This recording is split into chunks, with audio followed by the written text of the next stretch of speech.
Hi Anthony, thanks for sending me your solutions for your assignment. The first one looks great. I'll just go through them one by one with you so that you know for sure that you're doing everything correctly.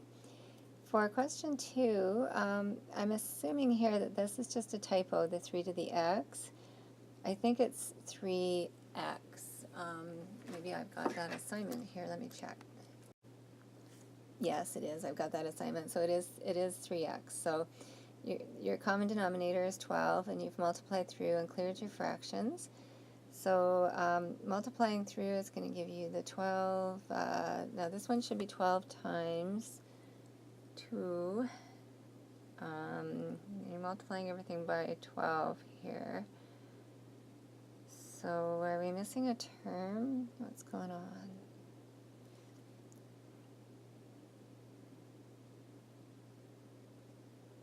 Oh, I see what you did. Okay, so you added the 1 and the 11 12s and made 23 12s. Okay, that's right. Good.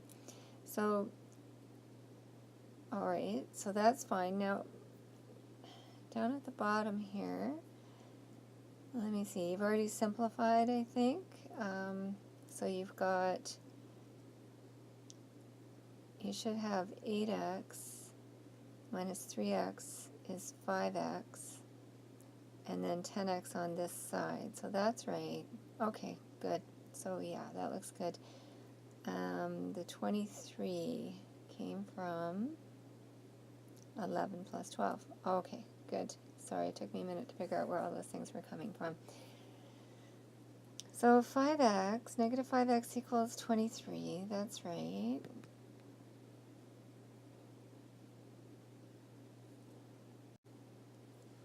Okay. So my program has decided to act up a little bit, and when I move the page up, it's not taking the writing that I put on the screen. So sorry that those check marks are in there, but I can't seem to make them go away. Let me see if I can erase. Oh, I might be able to erase them. No, I can't erase them. Okay. So let's have a look at question 3. And again, you're clearing fractions by multiplying everything in the equation by 20, I believe. And so if we multiply everything by 20 here, it looks like you've simplified a little bit, so we should end up with, this should give us 8x. I'm just going to check this, I'm just going to work this out and put you on pause for a minute. Okay, so question 3 looks perfect. I've checked that over now. Just rather put you on pause while I just work it out so I don't waste your time going through it here. So writing this interval, you're correct. You have to use a square bracket here for the 4 because it's less than or greater than or equals to, and a round bracket for the 7 because it's only less than, not equal to 7. Number 5, to write as an inequality, you would write that as x is between minus 4 and 4, and okay, so for that one, what you want to write is x greater than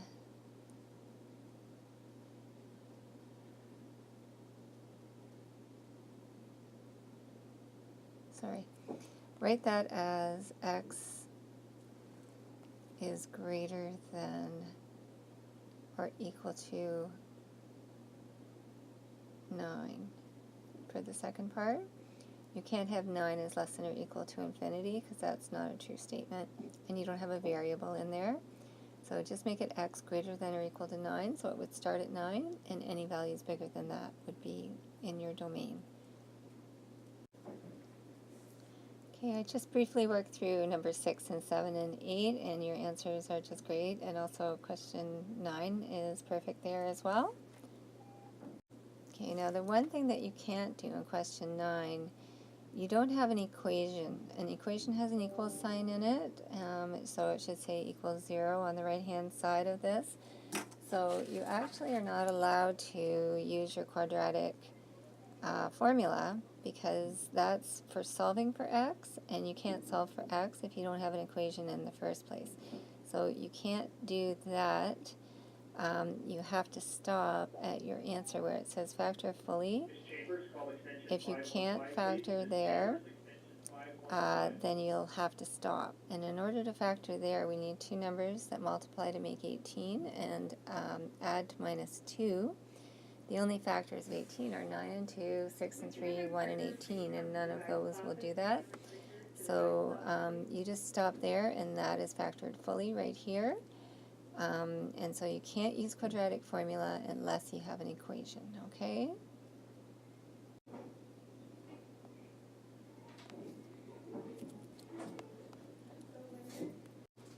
The same thing for number 10. Your answer is this here. This is your factors. You cannot plot the graph of this or solve for x if you're not given an equation in the first place. So it's not a function and it's not an equation that can be graphed if you don't have an equation. So it would have to be equals 0.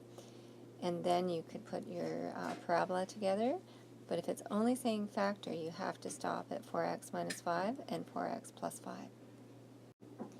Number 11, you factored correctly, and I apologize again for this being so messy. I just can't erase the marks that I've already put when I scroll down. So I put a box around it here, and this one, you factored it correctly, but that's all you can do. You cannot graph it, you cannot solve it unless it has an equal sign in the what we do is we call this an expression, and something with an equal sign is called an equation. You can only graph an equation. You can't graph an expression.